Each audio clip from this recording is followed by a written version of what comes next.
guys, Gemma from ASD Rocks. So stimming seems to be the subject at the moment. I had no idea how many people weren't aware of the phases and changes and different kinds of stimming that is out there. So I'm going to do just a little bit about our experience. Everything I do is about our experience. It's not about other people, how it should be, how it could be. This is about what I've experienced, what I've learned from the last 17 years, professionals telling me what's right, what's wrong, all those sorts of things. So Bo started stimming from an extremely young age. And it was a visual stim. So visual stimming is anything that is very fast, very quick, goes past the face quickly. You'll usually find a child will look and let it go past like that. Flapping in front of your face is very different to flap stimming, okay? So understanding, so this, sorry, what an idiot. This, where kids do that, that is not flapping, that is visual stimming. Where a child jumps and flaps, they're not looking at their hand, that is flapping. So there is a very big difference between a visual stim and flapping. Both of them are stimming, but they are serving two completely different purposes. And they're also created by different emotions, and they are different emotional responses. They create different feelings within the child. So if you're a visual stimmer, early signs, very early signs of visual stimming in a child will be a child picking up, and that he'll always see them. So it's always in the eyes. They'll look up like this and they just drop. They don't look at the actual object. They just drop tan bark or sand, and it's about how fast it falls past the eyes. It is exciting. Bo used to, when we went on walks, we used to go for a walk every evening, and he used to, if he came to a picket fence, he would put his face right up against the fence and then run past the picket fence. Cars going past us on the highway. This is visual stimulation, and the word stimulation in this means it's stimulating them in a physical manner. It feels like a physical electricity going through them. So visual stimming, often I would use visual stimming to get Bo's attention. If Bo was sort of drifting off into his own world, especially when he was nonverbal, I would just take a tissue or something and I would like flap it in front of his face, and bang, he was onto it. Cartoons and things that are very fast, kids, you will notice what will happen for kids who are visual stimmers. They will watch it and you will see them actually physically reacting. It's like that electric current that I was talking about. So if they're not creating the stim themselves, the stim is coming from something like cartoons, which, so take like Roadrunner or, the old classic cartoons. Looney Tunes was what Bo watched a lot of. And, those sorts of, if something was happening or let's take, for example, Tetris. I think that's something we can all relate to because older and younger. So a Tetris video game, imagine someone sped Tetris up really fast and it all came down the screen and it was going around and changing. If a visually stimulated autistic child watched that kind of thing, it would create a surge within them, and you see them physically like there's actually a video in my stimming playlist of Bo just sitting in the car watching his iPhone, and you can see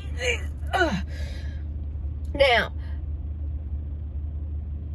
that is completely different to the release of built up, pent up emotion and feeling, which is the flapping. That's totally, or the jumping or the running.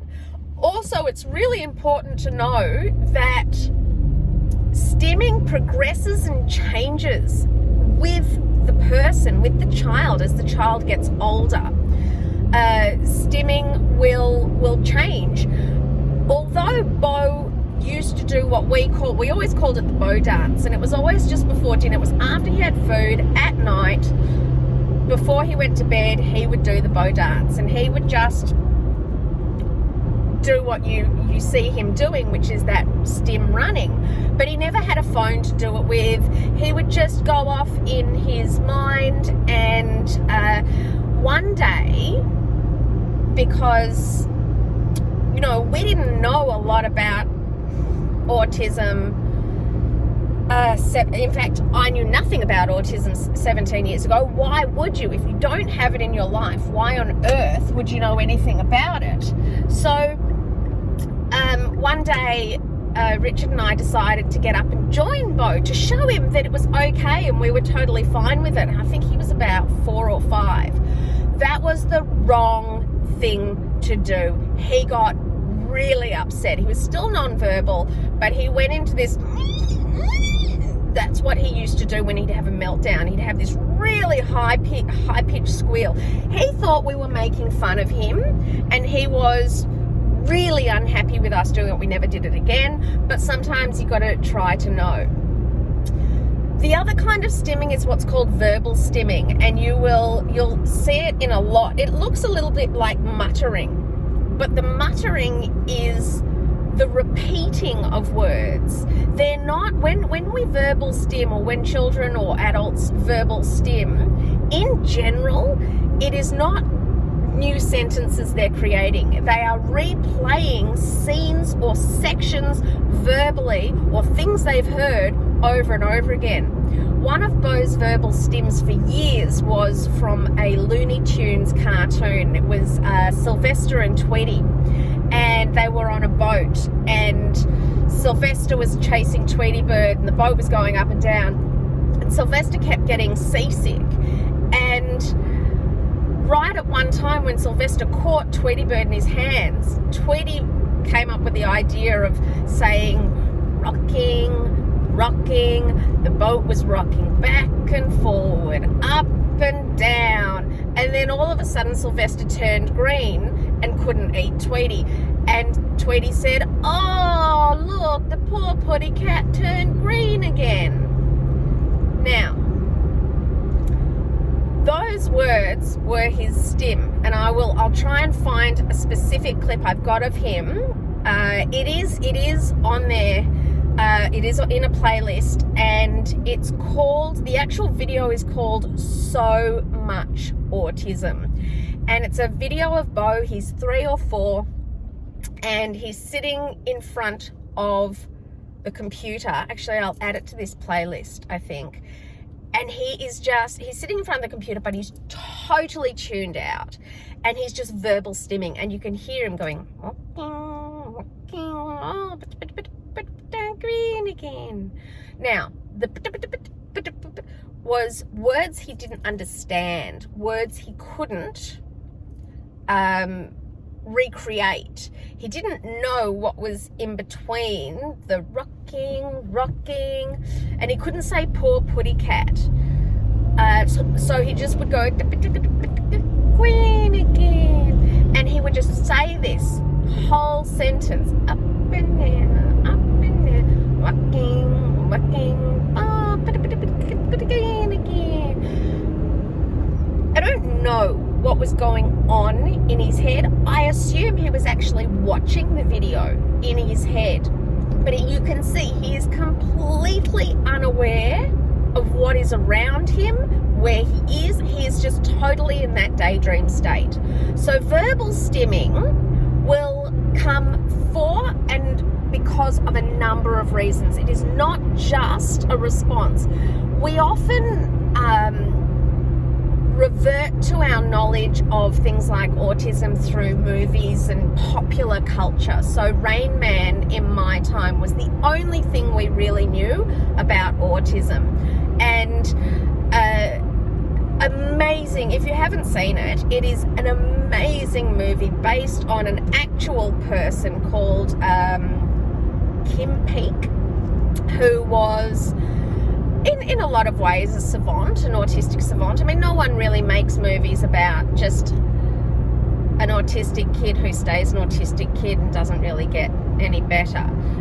People want to watch amazing things. They don't want to watch reality. No one wants to go to the movies and see reality. We've got that at home. So this guy, Kim Peek, was a savant, and it's the two characters in the movie are played by Tom Cruise and what's his name's Dustin Hoffman, who plays Kim Peek, who, by the way, does it brilliantly. What an incredible portrayal. He spent a lot of time with Kim Peek.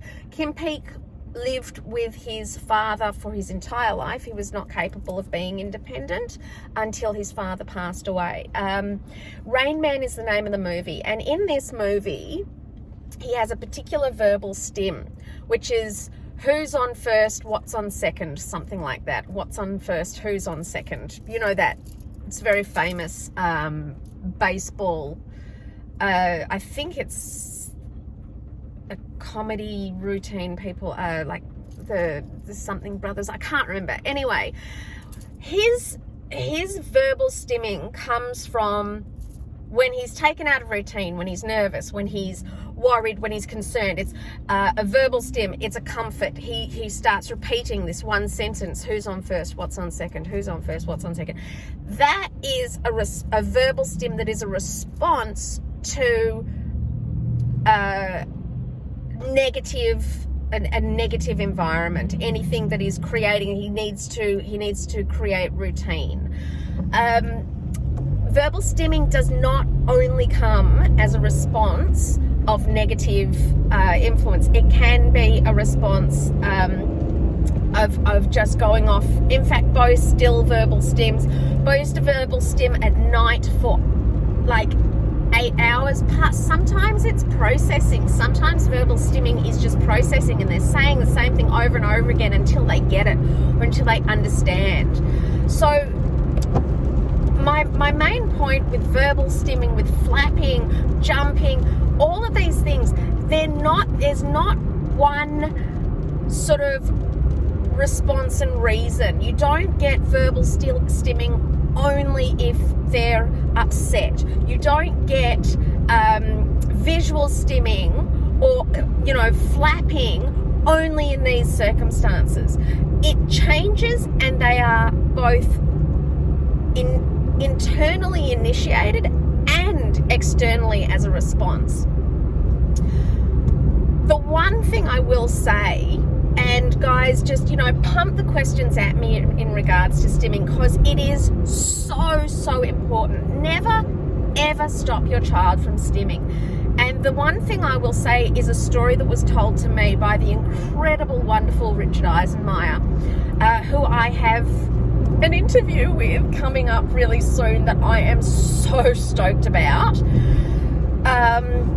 He is the leading a psychiatrist in the world of ASD. All of his clients have ASD. You cannot get to see him. He's from the ASD clinic, and we have been seeing him since Bo was diagnosed. And if you dressed him up in a genie or a gypsy outfit with the hoops and a crystal ball, he predicted everything that Bo would be into, how it would turn out, what age it would happen, when to do this, and it's because he is immersed in people on the spectrum, from babies and just diagnosed right through to retired judges, lawyers, very prominent people,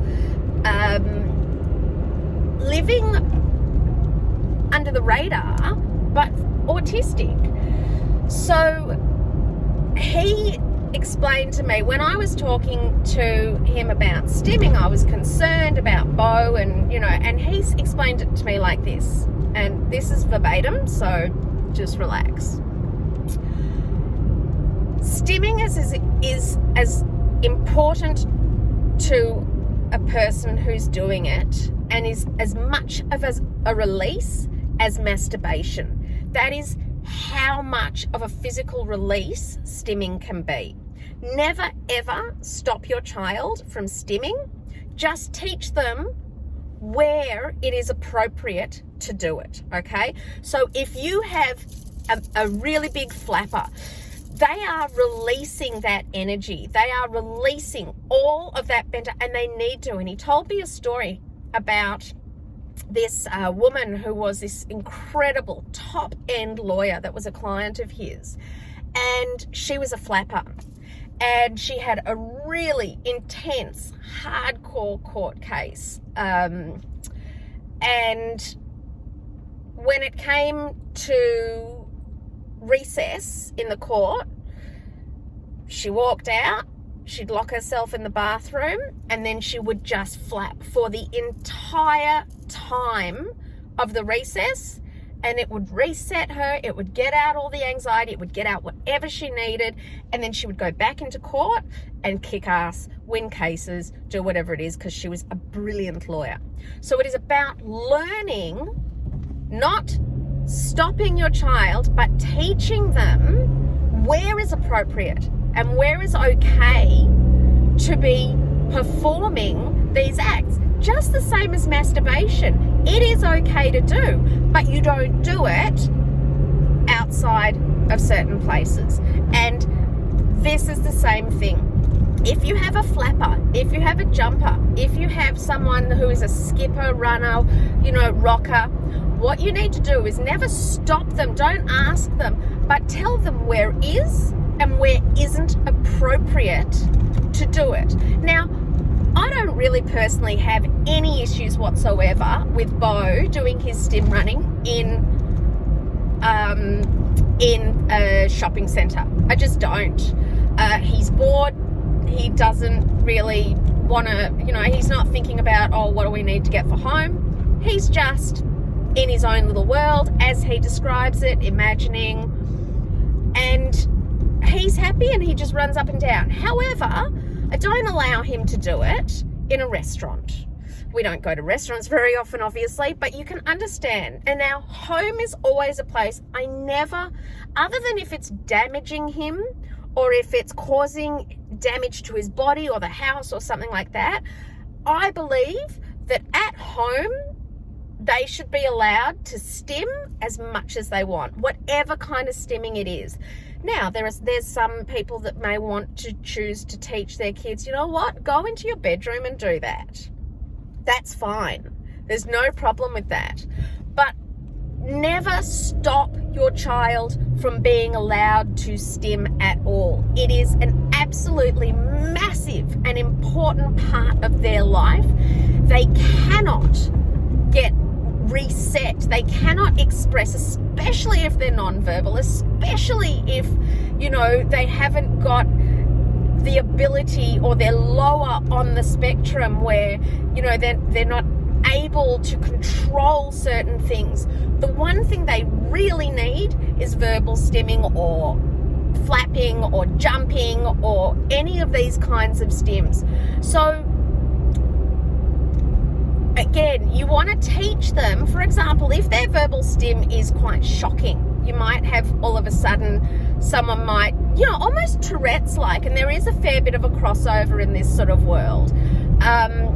If you've got a child who has a shocking verbal stim, you may need to either teach them a second one or teach them where the volume is allowed to be.